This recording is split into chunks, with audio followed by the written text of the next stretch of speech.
नमस्कार दोस्तों, जय हिंद, जय भारत। और हमारे स्वतंत्रता दिवस की ढेर सारी शुभकामनाओं के साथ मैं कुछ बातें आपको शेयर करना चाहती हूँ। और जैसा कि आप सब लोग जानते हैं कि आज हमारा जो तिरंगा है वो तिरंगा केवल कपड़ा नहीं, हमारी शान है, हमारी पहचान है। और घर घर तिरंगा, हर घर तिरंगा, ये एक नारा भी है। तो क्या है कि मेरे हाथ में आप देख रहे हैं कोई तिरंगा मैंने नहीं लिया हुआ है। और जहाँ भी देखो, जहाँ भी जाओ, हर किसी के हाथ में, हर किसी की गाड़ी के ऊपर एक तिरंगा लगा हुआ है। बहुत अच्छी बात है, ठीक है, तिरंगा हमारी पहचान है, लेकिन उसका सम्मान करना भी उतना ही ज़रूरी है। अभी कुछ बच्चे लोग, बहुत सारे बच्चे, बहुत सारे बड़े युवक लोग, वो क्या करते हैं, तिरंगा तो लेते हैं, गाड़ियों पे लगाते हैं, घर पे भी लगाते हैं, और कुछ समय बाद जब वो पुराना हो जाता है या ख़राब हो जाता है तो उसको डिस्कार्ड करके ज़मीन पर फेंक देते हैं। और ज़मीन पर या एक तो वो कचरा ही है, कचरा भी हो गया, चलो कचरा उठाकर डस्टबिन में भी डाल सकते हैं, लेकिन ये मुझे उसका अपमान लगता है। मुझे लगता है मेरे तिरंगा का ये अपमान बिल्कुल ये असहनीय है। जो पहले होता था कि कोई भी तिरंगा कहीं भी उठाकर लगाकर ऐसे नहीं लगाया जाता था कि कहीं भी लगा लेंगे, कोई भी उठा लेगा, कहीं भी खेल लेगा, उसके साथ बच्चों को खेलने के लिए दे दे। ट्राई कलर की पहचान करने के लिए तिरंगा देना ही ज़रूरी नहीं है, जो मेरी ये सोच है। ठीक है, आप तिरंगे के बारे में बताइए। और तिरंगा लेकिन वो तिरंगा मिला कैसे, कहाँ से आया? क्या तिरंगा ऐसे ही मिल गया? तिरंगे की शान का जो लोगों ने अपनी जान गंवा दी तिरंगे की शान को रखने के लिए, वो ऐसे ही हो गया? नहीं दोस्तों, ये केवल 15 अगस्त पर झंडा फहरा लेने से ही हमारे देश के उन वीर जवानों को याद करने का बहुत छोटा सा एक दिन है। ऐसा नहीं है, हमें हर रोज़, हर समय और हर पल उनको याद करना होगा। और उनकी बातों को और उनके नाम को याद करते हुए हमें ये अपने बच्चों को, नई आने वाली पीढ़ी को ये बताना होगा कि ये जो आज़ादी है केवल 15 अगस्त सेलिब्रेट करने से नहीं हो जाती है। 15 अगस्त को सेलिब्रेशन करने से अगर आज़ादी नहीं मिली थी, ये सेलिब्रेशन का दिन नहीं है, ये उनको याद करने का दिन है। ये उनकी जो उन्होंने अपनी कुर्बानियाँ दी हैं, ये झंडा जब लहराता है ना, आँखों में आंसू आ जाते हैं। ऐसे ही ये झंडा नहीं लहराया गया, इसमें बहुत लोगों की कुर्बानियाँ गई। तो ये जो जज्बा है, जब राष्ट्रगान बजता है तो लोग क्या करते हैं, बच्चों को पता ही नहीं है, बच्चे घूमते हैं, खेलते रहते हैं, भागते दौड़ते रहते हैं। उनको कभी किसी अभिभावक ने नहीं बताया कि हमें अपने राष्ट्रगान के प्रति कितना सम्मान और वो सब करना चाहिए। कोई नहीं बताता है। 15 अगस्त, केवल 15 अगस्त के दिन वो जो इन्फॉर्मेशन होती है ना कि आज हम आज़ाद हुए, आज का दिन इसलिए इम्पोर्टेंट है, इसी तरह से हम सेलिब्रेट करते हैं। ये सेलिब्रेशन हम इसलिए कर पा रहे हैं, ये भी बताइए उसके पीछे छुपी हुई स्टोरीज़ को। वो बहुत छोटी स्टोरीज़ नहीं है। एक बार कभी ये मॉल से निकलकर, मॉल वाली ज़िंदगियों से निकलकर, हिल स्टेशंस की ज़िंदगियों से निकलकर बाहर निकलिए और शहीद स्मारक पर जाइए, कभी सेलुलर जेल की तरफ जाइए और उनको हिस्ट्री बताइए अपने बच्चों को, नई आने वाली पीढ़ी को, कि वहाँ पर कैसे लोगों ने कितनी अपनी कुर्बानियाँ दी हैं। कुर्बानियाँ केवल ऐसा नहीं था कि जो युद्ध कर रहे थे उन्होंने कुर्बानियाँ दी हैं, वो बहुत एजुकेटेड एंड लर्नेड एंड पत्रकार, जो कि बहुत माने हुए लोग हुआ करते थे उस समय के, वो 5x5 के कमरे में, 4x4 की सेलुलर जेल्स के अंदर बैठकर उसी में ही उनका सब कुछ होता था, खाना पीना, रहना सोना, पॉटी शॉटी, वहाँ बैठ कर के भी वो बहुत सारी किताबें लिखते थे। उनके पास किताबें नहीं थी, वो दीवारों पर उकेरते थे उन किताबों को, उनको खड़े खड़े, फिर भी वो वंदे मातरम बोलते थे। और वंदे मातरम का मतलब एक शब्द नहीं है, वंदे मातरम का मतलब है मेरी धरती माँ, मैं अपनी धरती माँ से इतना प्रेम करता हूँ, मैं कुछ भी कर सकता हूँ उसके लिए, कुछ भी करना।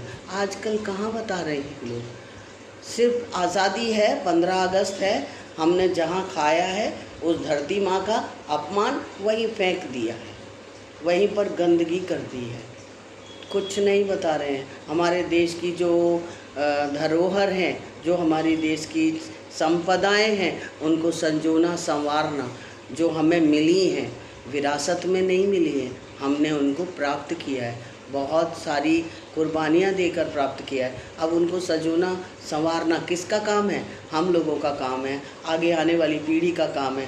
वो कैसे जानेंगे? उनको ये मालूम नहीं है कि इसके पीछे क्या हुआ था।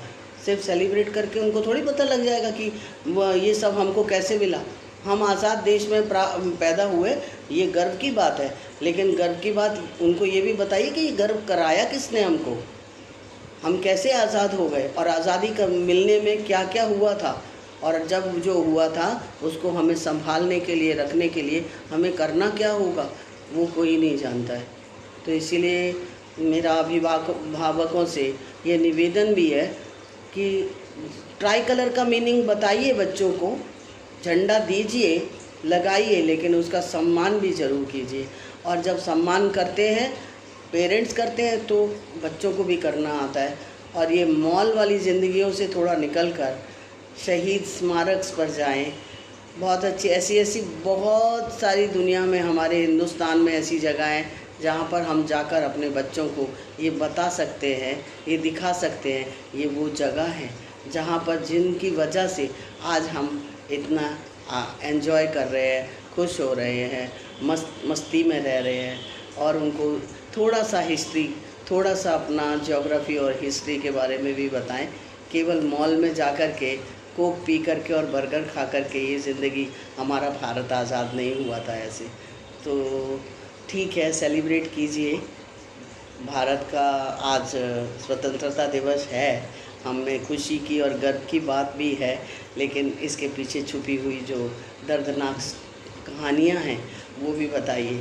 आज के दिन भी, जब कभी भी हम उस घराने में, उस परिवार में पैदा हुई हूँ मैं, जहाँ पर मेरे फादर भी फ़ौज में थे, मेरे दादाजी भी फ़ौज में थे, तो जब भी कभी तिरंगा की बात होती थी या जनगण मन की बात होती या वंदे मातरम की बात होती थी, तो आंसू अपने आप आँखों में आ जाते थे और हमारा जो सीना था वो गर्व से चौड़ा हो जाता था।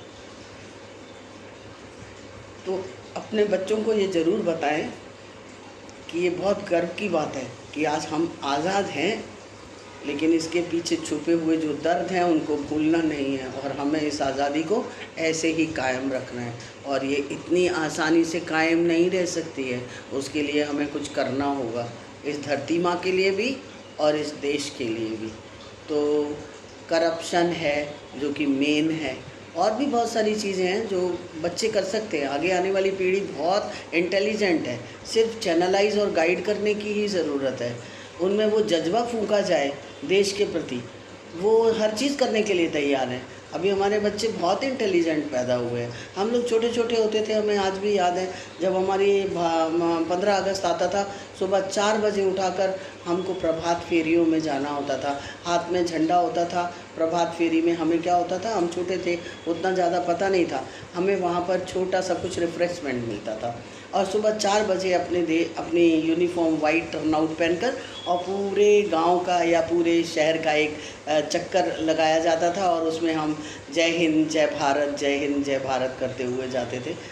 तो इस तरह की कुछ एक्टिविटीज़ बच्चों को कराई जाएँ तो मुझे लगता है उनको, और हमेशा कराते रहना चाहिए। ऐसा नहीं है कि केवल 15 अगस्त आया, झंडा लहराया और उसके बाद सब भूल गए, और थोड़े दिन बाद वही जो हमारे देश की जो संपदा है, ट्रेन्स हैं, प्लेन्स हैं, पार्क्स हैं, वहाँ कैसे हमें उनके बिहेवियरल चेंज अगर हम नहीं करेंगे, हमारे देश का नुकसान हो रहा है, अगर ख़राब हो रहा है, अरे कोई और देख लेगा, जिसको देखना है वो देखेगा, मेरी थोड़ी ड्यूटी है। ऐसे नहीं आज़ादी मिली थी। अगर ऐसा ही वो सोचते, जिन लोगों ने ये सब किया है ना, वो बहुत लर्नेड और बहुत एजुकेटेड और बहुत पैसे वाले लोग थे। अगर वो भी ये सोचते तो आज हम ये आज़ाद भारत में ना बैठे होते। तो बस आज का लेक्चर इतना ही। धन्यवाद। जय हिंद, जय भारत।